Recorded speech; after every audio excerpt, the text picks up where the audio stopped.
Let's make a beginning. Father God, we pause and we thank you for the blessings of life, and we're thankful for protection, and we are mindful of those less fortunate than us. Also, we pray for those in uniform, those special first responders. Watch over them and keep them safe.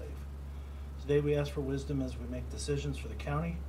We ask for direction that we may give you the praise you're worthy of. We ask it all in the name of Christ. Amen.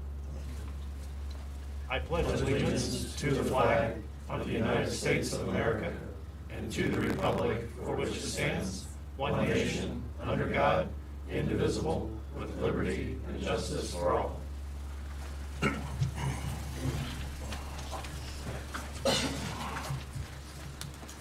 All right. Welcome. First item of business today are the minutes that we were sent via email. Any alterations or corrections? If not, I'll entertain a motion. So moved. Second. I have a second. All in favor, aye? Aye. 3-0. Okay. Payroll for calendar year 2021. $238,383.60. We had 144 claims totaling $598,371.16. Entertain a motion for the financials. So moved. Second. All in favor, aye? Aye. 3-0. Move right to Scott. Morning. Good morning. Morning. As of this morning, we have 62 inmates in jail. 20 are pretrial circuit, 20 pretrial superior, 15 F6, 3 DOC. I don't have anything else other than we start construction tomorrow. Good. So Jackson Construction was out there this morning going over some stuff. So they're gonna be bringing in the dump trucks and trailers and some other stuff tomorrow. They do have some stuff on site already, but we've been doing some prep work to get our current garage cleaned out, because that'll be our temporary intake area. But so we've been working on that the last week or so. But yeah, the employee entrance and stuff in that whole area, they'll start tearing all that up tomorrow. So life as we know it will not be the same starting tomorrow. So It'll change forever. yeah, so we'll be dealing with that for the next year, which is a good thing. But so we'll be busy each day, probably figuring out how to operate things as we move along here. So, but other than that, Appreciate it. Yep. Thanks, Scott. Keep us Thank you. posted. Oh, there he is, back row. Sean.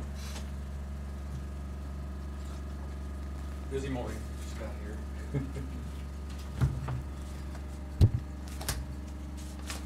How you guys doing today? Good. Good. We've had quite a bit of rain here in the last couple of weeks, so about everything we were doing last meeting, we're carrying on with this meeting. Still working on getting road conversion started. We got 3 pipe crossings left we want to do before winter. We're going to start brush cutting soon after that. We're finalizing some summer projects and been taking quotes on equipment purchases. During the rain time, we've been maintaining the vehicles, and I'm hoping to get started on making them winter ready once we get the hauling stage of the road conversion done. Good. All right. Appreciate that. Thanks, Sean. Yeah, thank you. Welcome back, Roy. Thank you. All right. Nate, we'll move into you.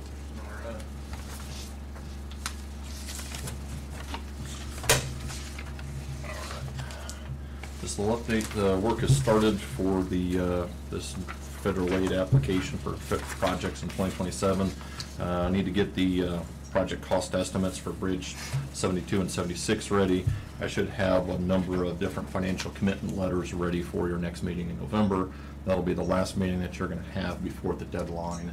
Both the federal aid call, the federal aid call has opened up starting today. So I have pretty much November to put the applications together for whichever projects, whether it's just 200 South or it's 200 South including Bridge 72 and 76. So I'll let you know about that at your next meeting, hopefully.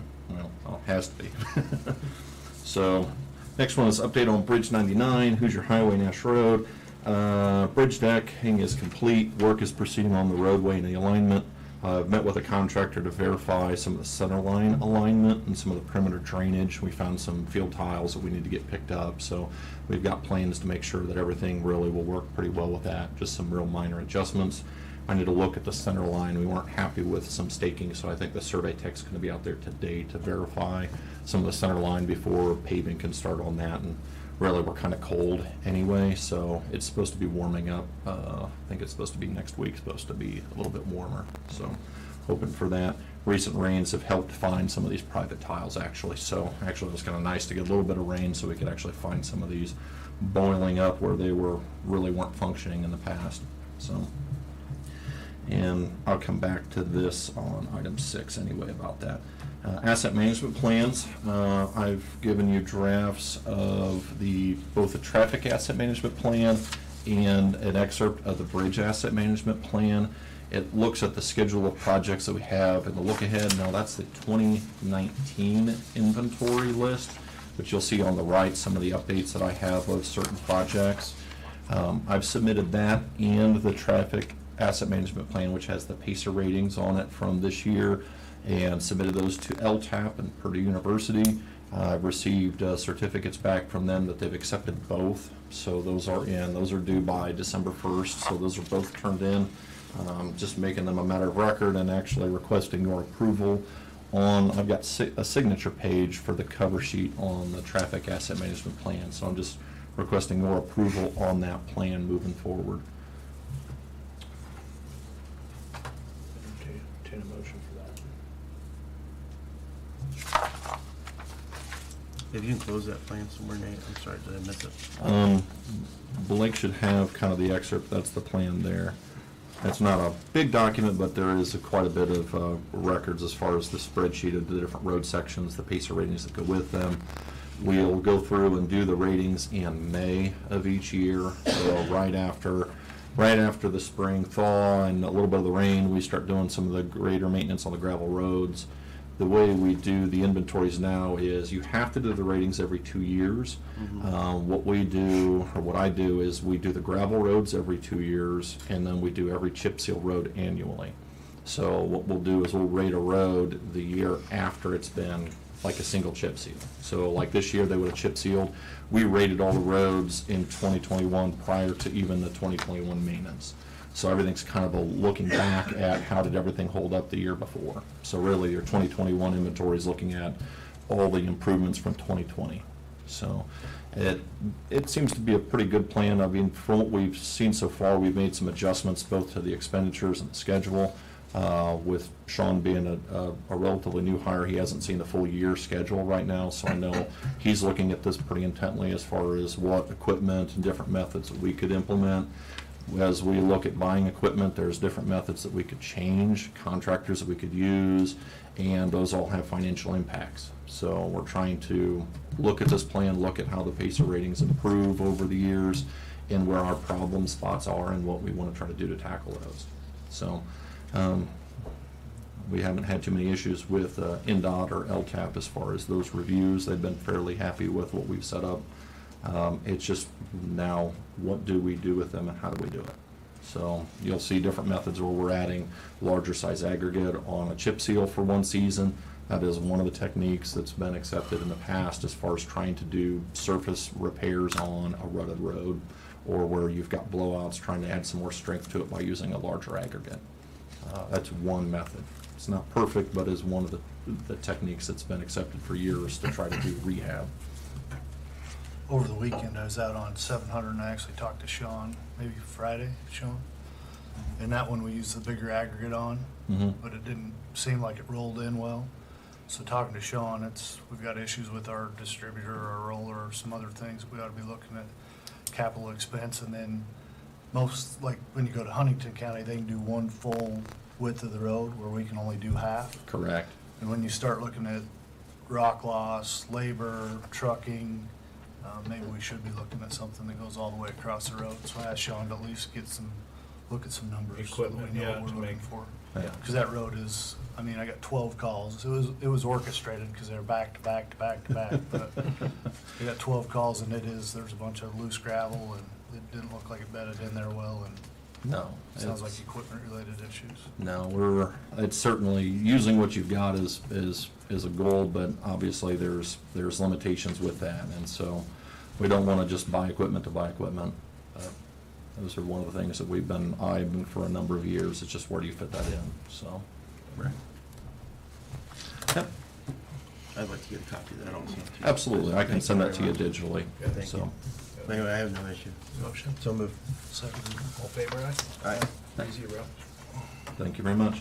NBIS inspections, that's the National Bridge Inspection, our inventory system.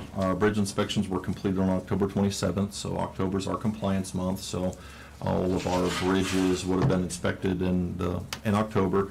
I spoke with the inspector, and there were no critical findings, so nothing had to have any emergency weight limits changed, or there was no major repairs that had to be done, so Good. thank the Lord for that. We don't have any major disasters to try to deal with there, but I wasn't expecting anything to be a big surprise. I will meet with them hopefully in December, possibly January. They should have a final report in February, but I want to go through and do some updates. Once I have that, then I'll be updating next year's bridge asset management plan will be updated with all of the new inventory and information. So what you saw there, there'll be a new one for next year with the 2021 inspections. So everything kind of has a little bit of a delay You in said there. March or April on that available. You May. should have a final document probably in no later than February, so I'm gonna try to meet with them in December if we can make our schedules align. Okay. So they're gonna be updating the system with what they found, and then I'm gonna update that record there with all of the new bridges. And hopefully what you're doing is not looking at something you ought to do in 18 months. You wanna look at the inspections and identify projects you wanna do in the next 5 to 10 years. You wanna get a much longer schedule. We've been very aggressive in the last 5. I wanna try to get a longer look ahead so that we can do certainly more planning and more prep for all these. So just an update on that. Community Crossings matching grants, I was hoping to give you information as far as any grant award that we applied for, but NDOT has not released the award information yet. They said late October, early November. Well, it'll be early November, so hopefully we'll find something out before the next meeting here in November. So, again, back on Bridge 99, I am requesting approval for changing of the matching fund source for this bridge project. With the recent increases in the motor vehicle highway fund in 2021 because of the escalation in gas prices, I think we're seeing some more revenue coming into that. And we've had some difficulty securing contractors for some of our maintenance contracts. So even some of the money we had earmarked to spend from restricted funds wasn't able to be spent in 2021. I haven't been able to get a paver to take a bid on a project in the last 6 months. They're booked out through the whole year. So I'm looking for alternate avenues. So what I'm gonna do is I'm gonna ask to use the NVH restricted funds as a source of financing for this Bridge 99 project that's currently underway, rather than lit. So it's just a substitution of which fund we're gonna pay that for that project out of. Okay with that. And it's already been spent, I'll just have to, Yeah, I'll update it, yeah. Need a motion. So moved. Seconded. All in favor, aye? Aye. 3-0. Thank you very much. Bridge 85, the contract, during our last meeting, we actually approved working with Engineering Resources to develop a plan and bid set for a rehab of bridge deck for Bridge 85. That's the bridge on the Hoosier Highway over the Rock Creek, mill and overlay. I just didn't have a full contract. I had their proposal for it, so I do have that contract. I'm just asking for signatures on it. It's just Blake's signature, actually, so I don't even need a motion on that. I just want to make it a matter of record that we have that agreement for Lisa. So, next item here is just the Murray, the SRF Grant Application or contract. Survey work was completed on that, with the exception of some of the immediate area in the river due to flooding. 5 inches of rain will do that to you, so they'll have to come back and touch some of that up, but most of the survey work's been done. I'll be reviewing the schematic design with the surveyor's office, and I need to reach out to IFA to confirm all the grant conditions, make sure we can develop a better schedule for that for next year. So, I have last 2 items, utility permit. I have a utility permit application for underground cable just north of Pinedo. BSM Group does communications developments for them. It's just right in Pinedo, and it comes out north to what's the bridge I think it's Bridge 59 or 60, north of Panito. It's Meridian Road, just next to the railroad tracks, and actually doesn't affect the bridge because they've got guy wires. It goes underground, then it goes aerial off to the east, and then back down. I have forwarded the information for Panito so that if there's any approvals that need to be done in town, because it's right on the town limits. So I'm recommending approval on that agreement for that permit. Seconded. All in favor, aye? Aye. 3-0. And then I don't have any, I got right-of-way dedications on this list, but I don't have any right-of-ways to present. I'm not sure if you've received any. Nope. So then we can scratch that. Okay. All right. Other than that, I don't have anything for myself. I know we got someone else here to talk later, but, Okay. all right. Thanks, sir. All right. Marlene, we have you next.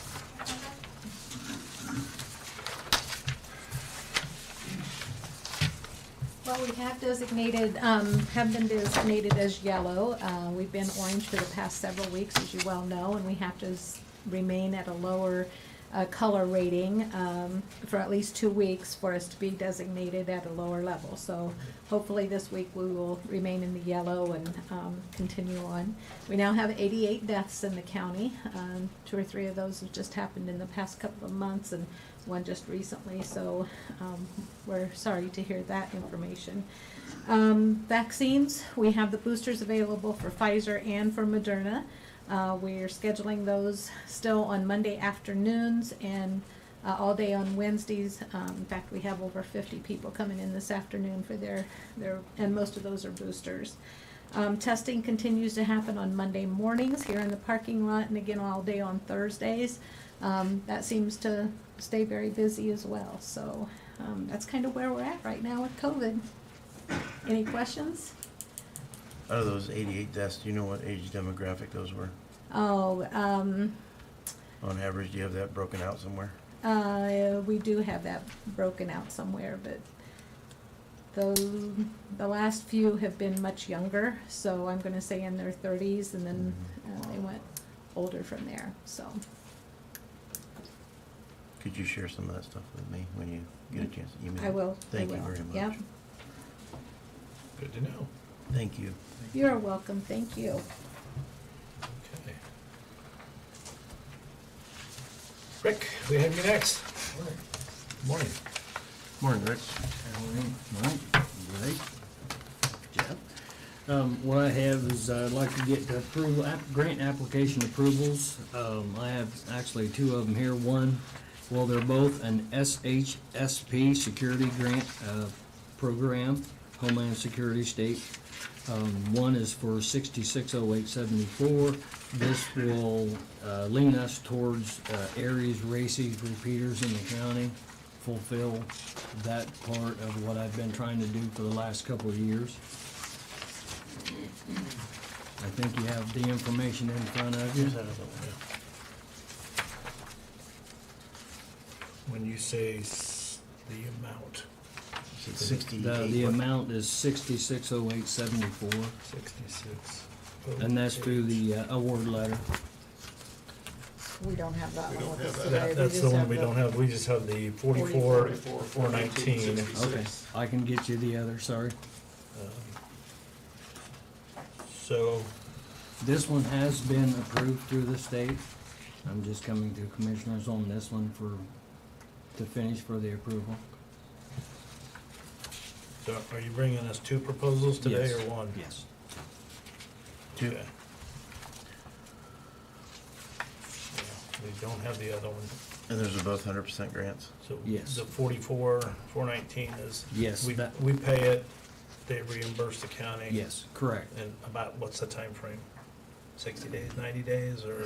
It'd probably be longer than that, but the way things has been going this year and last year, that or maybe a little bit longer. So spring, Could be, realistic. yes. So do we pay it, once we get the grant approved, or we? Yeah, the grant hasn't been approved yet. He's just gonna apply for it. Yeah, I'm going to apply for this one. So we don't buy anything until the Correct. grant's been, Right. Right. Correct. What this is, the radios that's back here in the cabinet, I had, I can't even think of his name, from ERS come down His name just escaped my mind. Anyway, he came down, he looked at our equipment and found out our equipment is not operable, it's not working. They can't come down and update. It's kind of like the sheriff and police, when I did that. None of the equipment can be serviceable anymore. He come in, he looked at what we had, recommended all that you see, there's a list that totals 44,419.66. And that actually includes the health department. There would be some handhelds that they would be able to use because it would be the same thing under them. Their handheld radios are not serviceable anymore, as long with ours. Will this stuff be compatible with countywide, everybody? Yes, yes. When, yeah, there's programming that will be done through all this, so yes.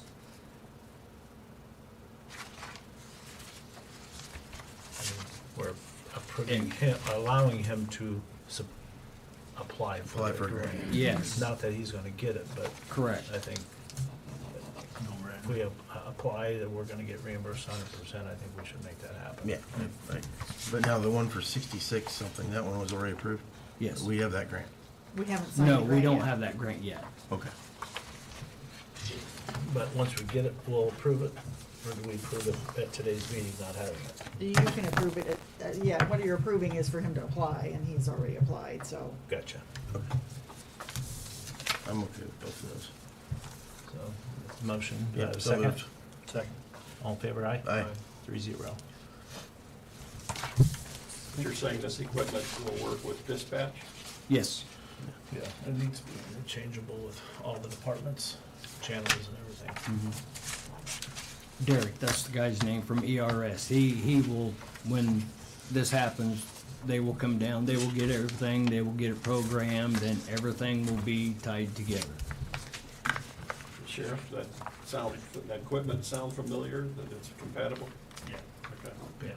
just a matter of the programming that is done on the radios once they receive them. Right. There's several brands you can use, they just, program stuff in. And these will all be Motorola. I assume that price includes programming? Yes. Gotcha. Okay. Thanks, Rick. All right. You're coming. Thank you.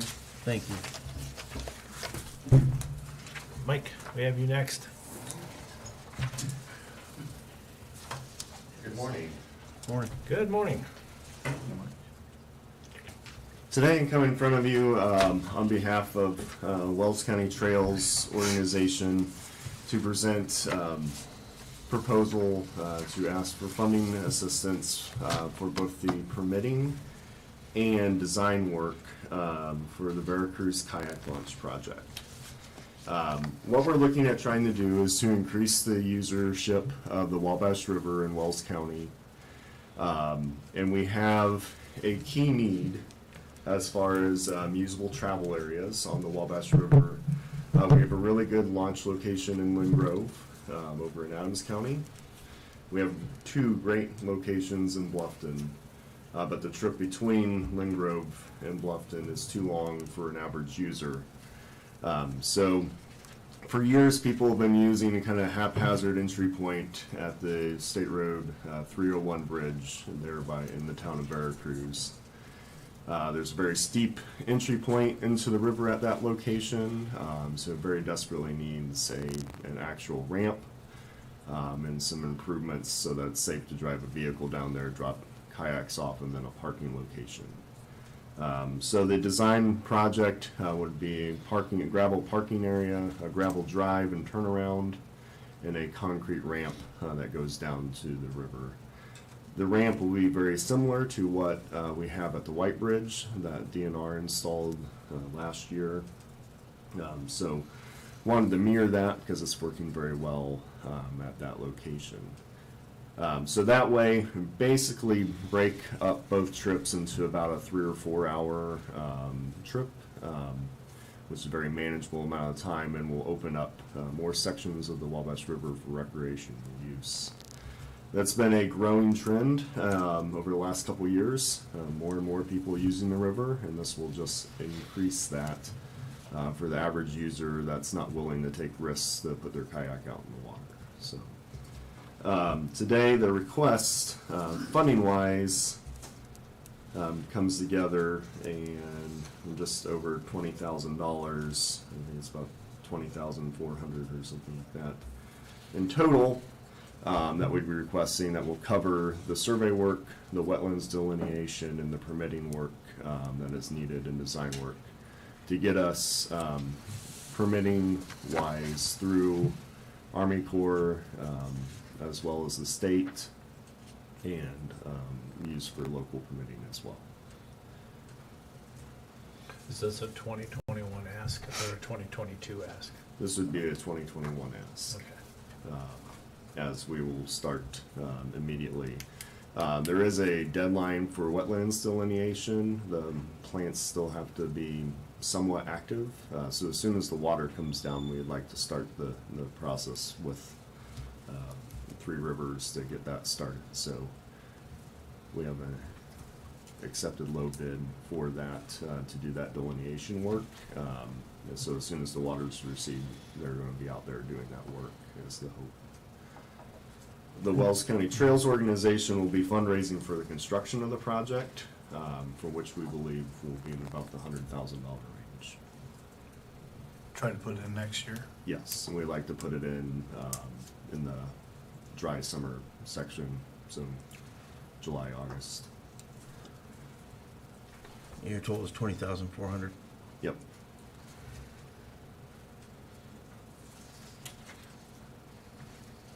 I'm wide open, guys. I know I reached out, and I'm sure you do your due diligence with Mike and investigated it. You know, I'm not sure. You know, it's kind of a unique request. Yep. type. So more than likely they'll get in Veracruz and get out the White Bridge. Most people.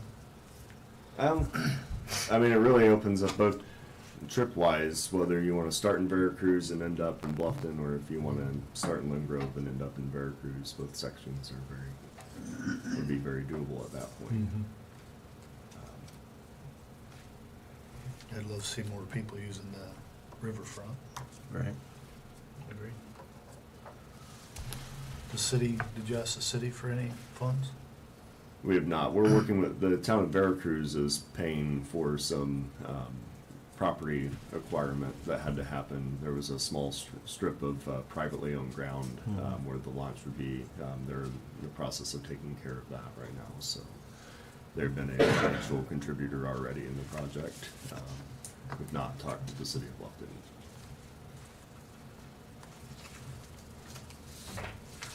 I'm good with it. I'm okay with it. I'm good with it. I think it's something to get them on the river, Absolutely. our river used. I need a motion. So moved. Seconded. All in favor? Aye. Aye. 3-0. All right. Thank you very much. We appreciate it. Thank you. I'll pay for that outlet. Yes. Since we just had some funds changed, went back. Yeah, that's a good thing. Motor vehicle, so we can make that work. That'd be great. Okay. Back row. Spence, Courtney? Morning. My name is Courtney Pfister, and I'm a local farmer. I own the 37.7 acres that the proposed route county home extension goes through.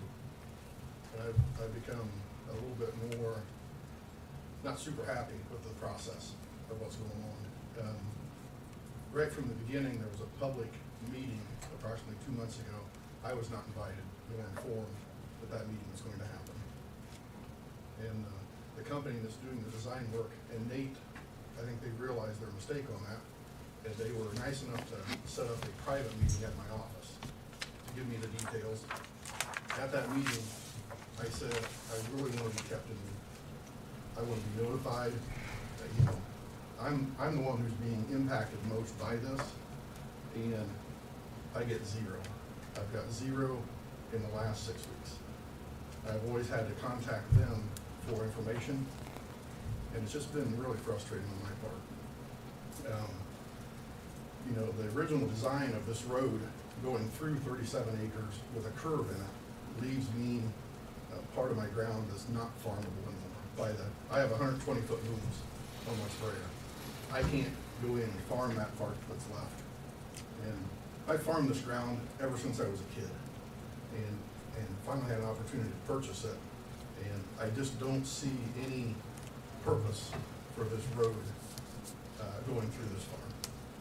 And so I am 100% opposed to this project. And I would ask that you put it on the shelf or do something different. So thank you very much for letting me speak. Nate? Nisha? Tanisha, Tanisha, excuse me, Tanisha Weigelt with Butler, Fairman, and Seifert. We are the contractor on this, or the consultant. And right now with environmental, once environmental goes to NDOT, we anticipate public engagement in the first quarter of next year, just because of the lag in their improvement of things right now. So once we, hit that stage, we'll notify everyone, public announcements, et cetera. But right now, I know that one of our engineers and another member of our team did meet privately to discuss the project and anything going on.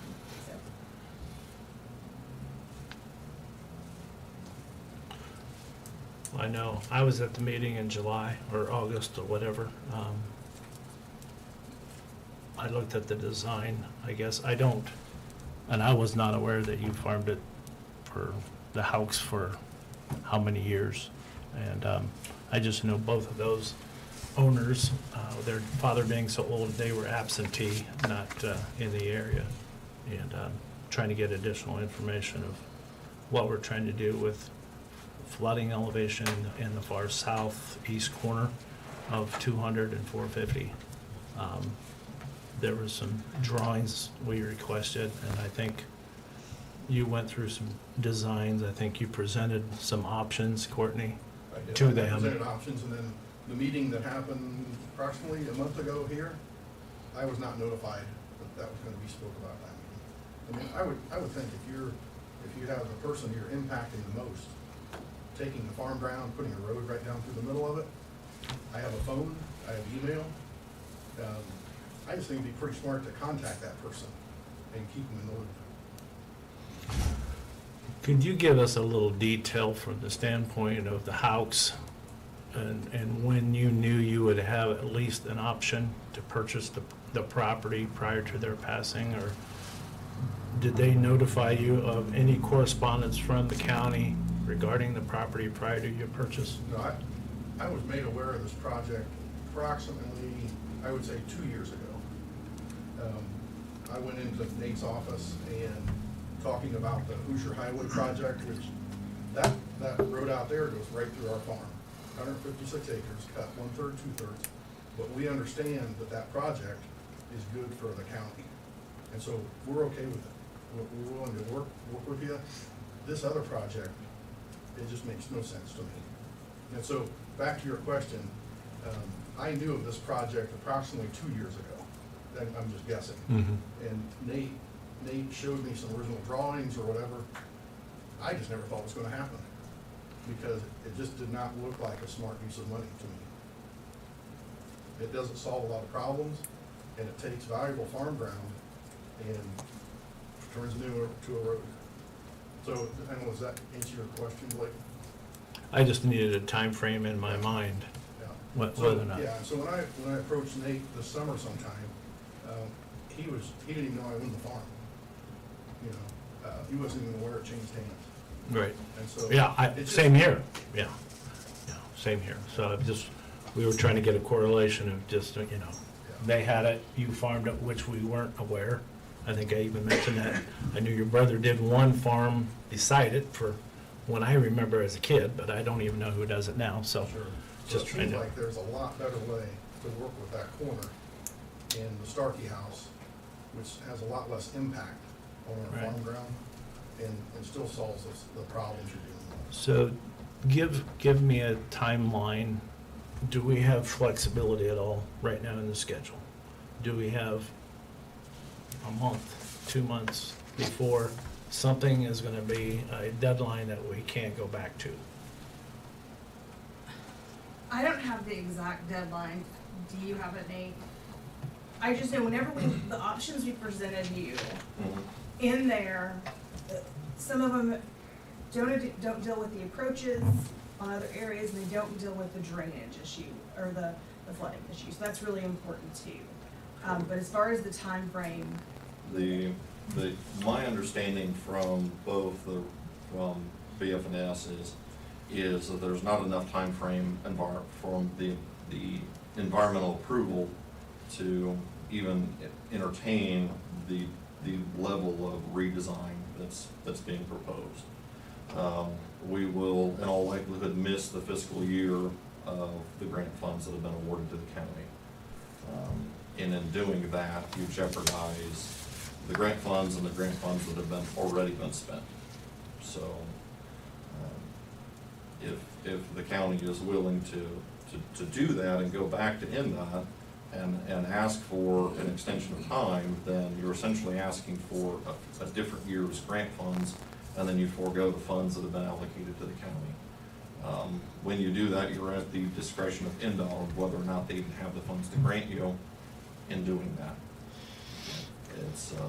That is a risky gambit to take.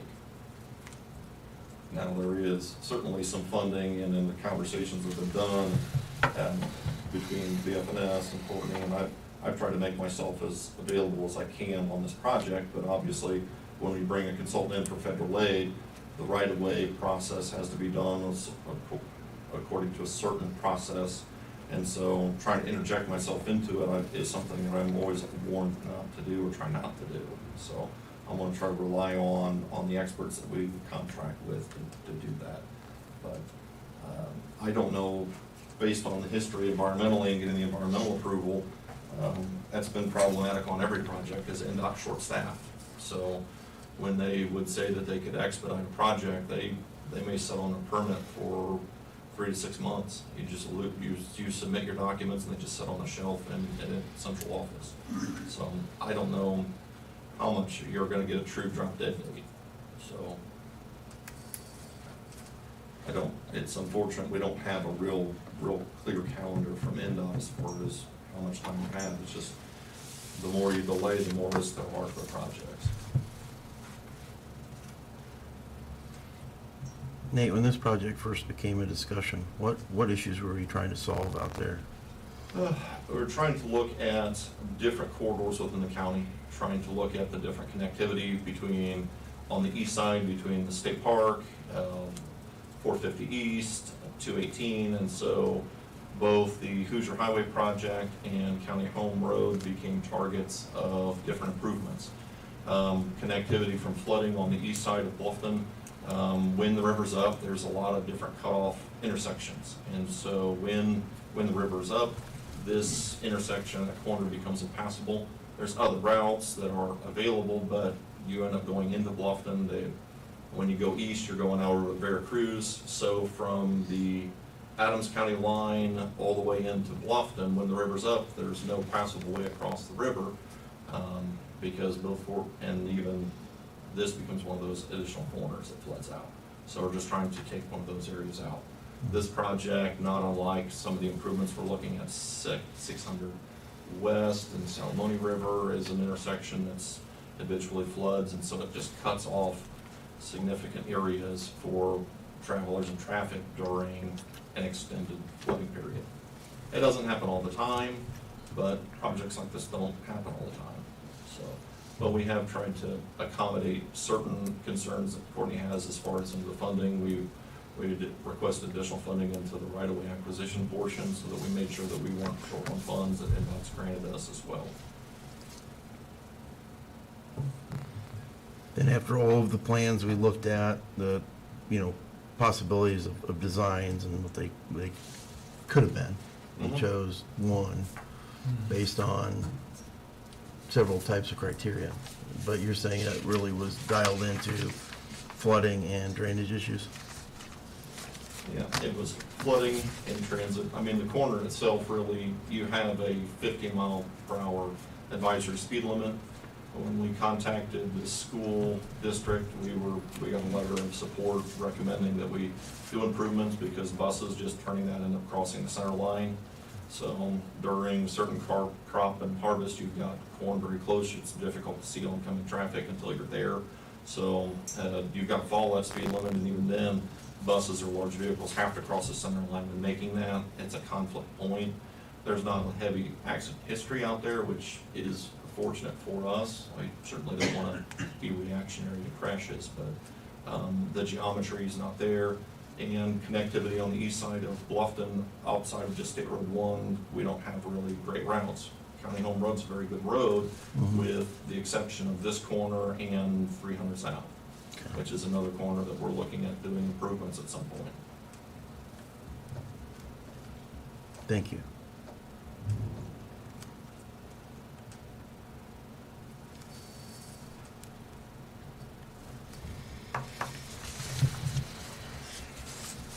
Jeff, do you have any, I know you walked into this, has Nate brought you up to speed with any of it? Yeah, me and Nate have talked a couple times, so just on the timing, when was the project listed or first designed? This would have been, this is for 2024, so we're looking at 27, so it would have been over 3 years ago that we would have applied for the grant. So, And ownership's changed from who had it to Courtney in that time? correct. The prior property owner was a gentleman by the name of Max Houck. When we started doing some of the early coordination as far as preparation for the project, unbeknownst to us, he was actually in a nursing home at the time. That's obviously we didn't know him personally, but we got into communication with his heirs or his two daughters, started the communication with us on that project. So we were reaching out to them and coordinating with them, and then in the course of the project, Max has passed away, and then when they were settling up the estate, it's our understanding that Courtney ended up purchasing the farm from the estate. Did the original family have any issues with the proceedings? Yep. There were concerns from the family members on the effects of the property value in the project. They were concerned that it wouldn't be marketable because of the project, or fear that people were concerned about the project, what it was going to take, and then we went through the process with them as far as when it comes to doing a federal aid project. We're able to, there's appraisers that are brought in through BFNS, so we've got the design team and the team to put the project together. You can't just take ground, you're essentially buying ground for assessed value or appraised value. So to try to protect Wells County residents' property rights. So we're gonna make sure that whatever compensation that's necessary is done, so we wanna make sure that our budget's adequate for that. If the road did go through, and just not saying I want it to or not, but if the road did go through, that piece that Courtney says you can't farm, is there an option to purchase that through the county so that he doesn't have a farm that's not usable, if it's open, if he wants to sell it? It'll depend on the negotiations with Courtney. I believe that we're able to, if in the discussion, we're able to try to use the project funds to acquire additional ground if they feel that it's not viable. There's a potential of damages where you can pay that this ground's no longer farmable, and so you're taking that out. So there can be, the appraisers can put cost or values to those. If Courtney says that he just wants to sell it, then I believe that he could do that, certainly. But that's not necessarily my expertise. The BFNS has got a whole right-of-way division that would have to step in. So am I correct in what I'm saying? That is correct. Our right-of-way division, once you have the go-ahead, they go in, do the negotiations, and get the agreements in place. So can I speak to that for just a second? Absolutely. So the communication with the Houck family was identical to me. They sent a letter to Mr. Houck. Obviously, it was his old address. He never received the letter. They had to find out about this project from people here in Wells County. They were not contacted, just like I was not kept in the loop. And that's the frustrating part, is by the time it gets to the point where, the decisions are made, the funding's already been there. I'm just thinking, why not keep these landowners in the loop? Talk to them as the grants are being applied for. That way, I don't like this situation we're in. I don't like the fact that we may give up grants that were applied for 2 or 3 years ago. I don't like that at all. But I've kind of been given no choice. And on our end as the consultant, and I spoke to our engineer too, I'm happy to set up conference calls with you and our engineer so that, you know, you're kept abreast of what's going on. That's no problem. And I'll stay in touch with you on that, just so, you know, you feel better, informed on what's going on. But we'll absolutely do that. And just like the Hoosier project, we're 100% on board with that, because it makes sense. This project does not make sense, because it was originally designed to bring the county home road traffic around off of 300 South. But the railroad crossing at 300 South and Hoosier is being closed. So that's gonna discontinue that avenue of coming around there. So I just appreciate you giving me an opportunity to speak and listen to me. I mean, that's an S-curve that's to the west of the 90-degree turn. Yes. And any portion of the dog legs of that 90-degree curve, any chance that, is there any vacation of a public highway that will no longer be used? The current plan is that we will vacate the public right-of-way on 200 South from where the S-curve terminates over to the existing right-of-way, what is 450 East. One of the property owners down at the very south end is asking to maintain that access, so we will be maintaining public right-of-way to the south from this. Right, you've got a farmer on the east side of the ditch there. Correct. And Yep. historically, he's got a little sliver there in the corner that was used to access to that. Yep. Although So- he's got contiguous properties, it would take him to 116. Yep, that was one of the issues that came up during the public information meeting, and so, in the planning, we were discussing how much right-of-way do we need to maintain versus what can be turned over. And the two homeowners and then that property owner, it seemed agreeable that was the direction we would go, is to maintain 450 East down to that end, at least on the public right-of-way. I don't think they use that for access, but they wanted to maintain their legal right of access there. And so maintaining the right-of-way, even if it's a grass right-of-way or a gravel road beyond that, that's limited, then we would do that. That seemed like it was a small price to pay to work with them.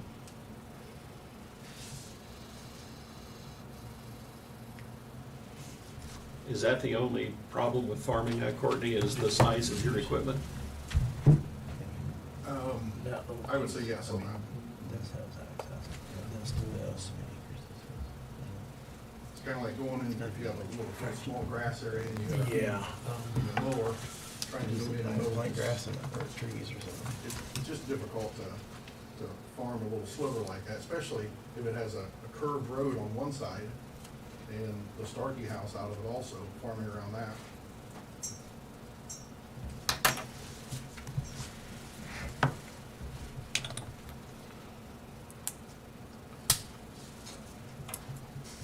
Those 3 colored parcels, did you send me, or was it a text message with the amount of actual acreage in it?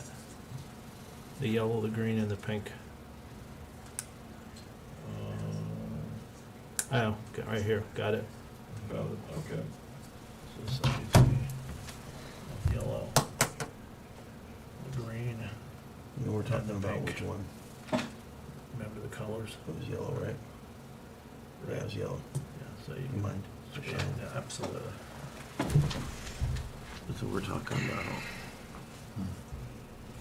That. Right there. And this? That's the farm ground here. I got you. That relatively remain unaffected. It's this little piece here Mhm. that was at the 0.34, I think is what's that.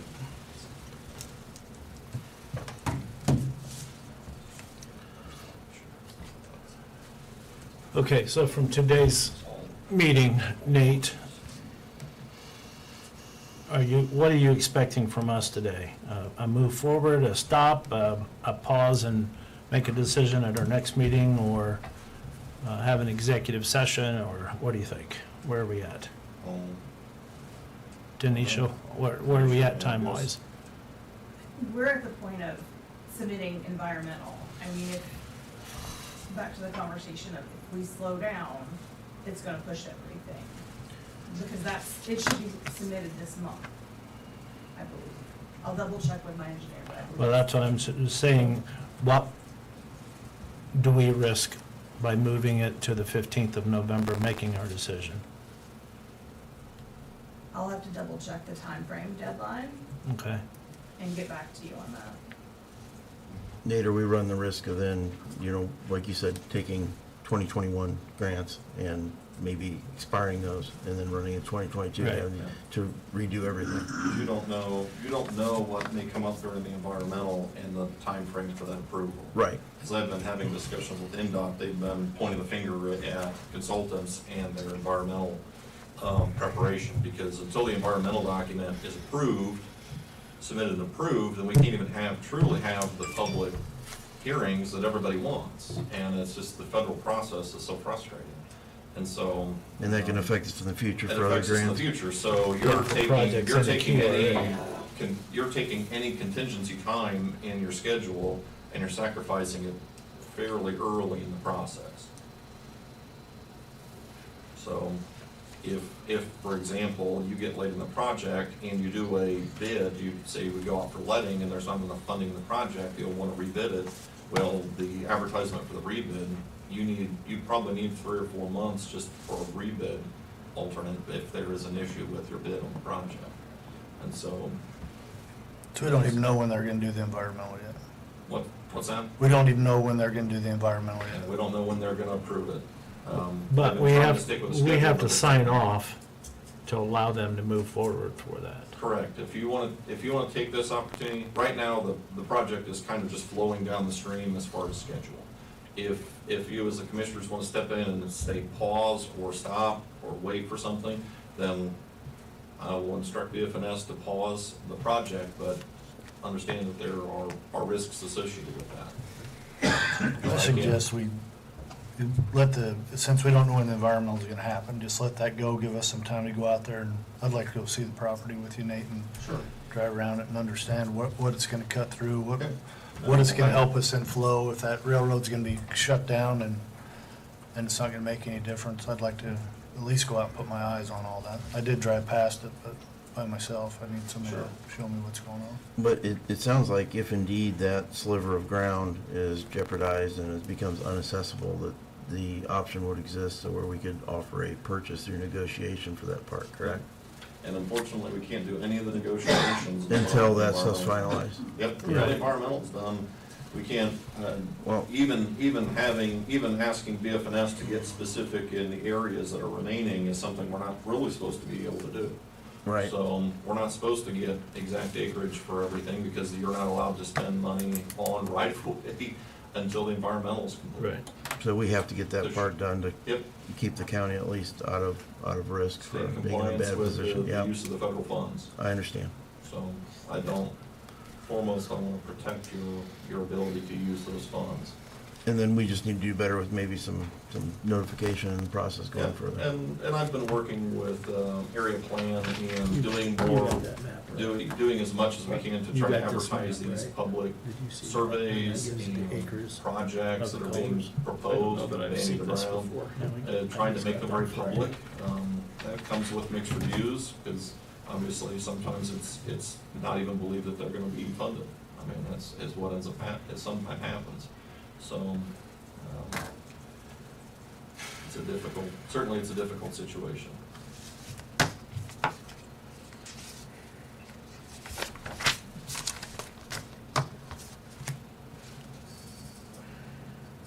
And to clarify on my end, with the environmental, I know that for us, it'll be ready this month, but if you guys decide to hold, we can hold. Well, I think we need to get past the environmental. So, Right. that opens us up to the right-of-way negotiations and decisions on what you want to do next. Is when Then, I think you're gonna get more flexibility with some of the dollar amounts and what can be done at that point in the process.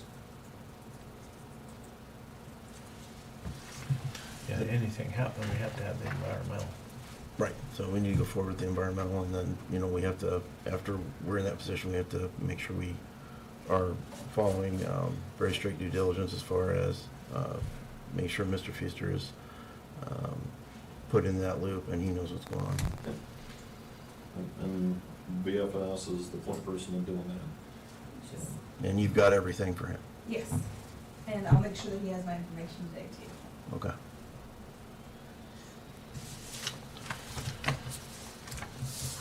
Do you have any other questions, comments, Jeff? No, I just want to go out and ride around it and make sure I understand it. sure. Yeah, I think we have to have the environmental in hand to make a determination. Right.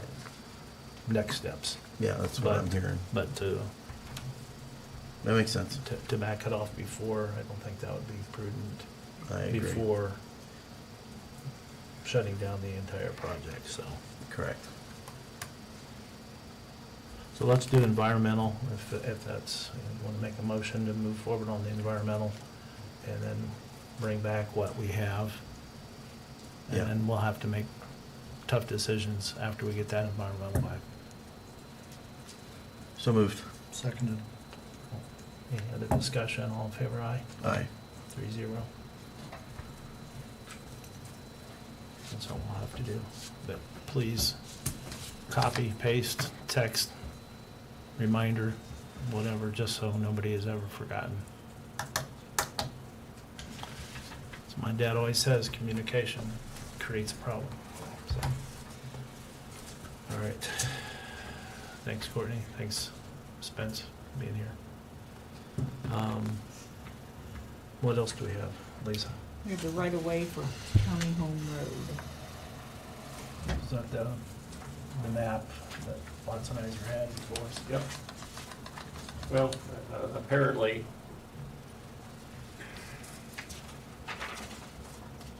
in the process of doing the survey for the county home cemetery lot, the surveyor showed that the legal description property was at the east edge of the right-of-way. So the right-of-way that you signed a couple of meetings ago didn't go far enough. We needed 60 feet rather than 30 feet, or we don't have a full right-of-way. And I said, well, how are we gonna give a right-of-way over property that was an exception to the legal description from, I don't know, 100 years ago? I don't know, but if you never conveyed it away, you still own it, so fine. So last night I prepared a right-of-way that would give the commissioners, sign a right-of-way giving to the commissioners for highway purposes a 60-foot right-of-way along that part of the county farm that is contiguous to County Home Road. And I said, well, okay, so the problem is, the right-of-way that you signed before gives the east 30 feet, but not the west 30 feet. So, fine. That's what we're approving. So that's what I have However prepared convoluted for that you was. today. No, I get it, I get it. I get it too, but. So, I need a motion for that. So moved. Seconded. All in favor, aye? 3-0. When is that auction for that property? November 9th, a week from tomorrow. All right. Okay. What else do you have for us, Lisa? I don't have anything unless anyone has anything to talk about the county highway garage or the farm, but I don't have anything. I'm just trying to remember when we had we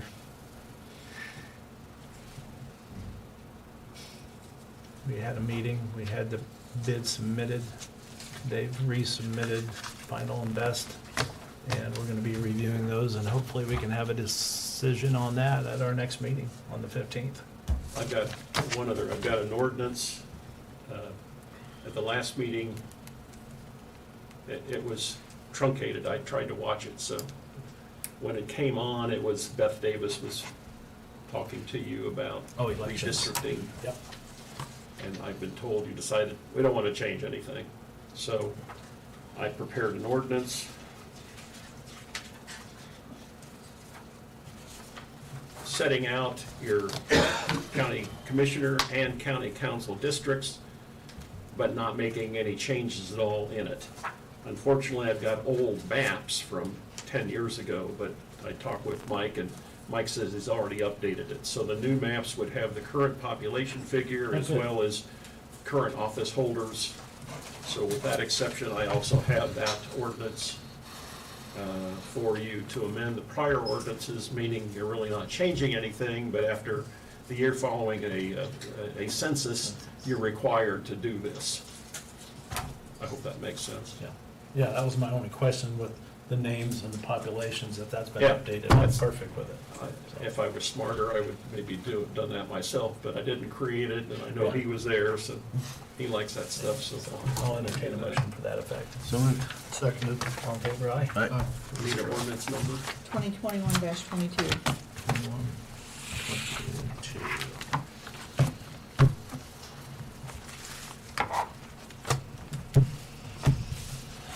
All right.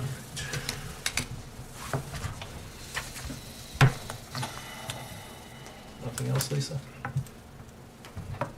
No, sir. Mike? Anything else? No, not for you today, I'm just telling you, we won't meet again before the sale of county farms, so the next thing I've got on my plate to do is prepare the purchase agreement that the successful bidder will be required to sign. Shouldn't be a big deal, because we've already advertised all the terms. Right.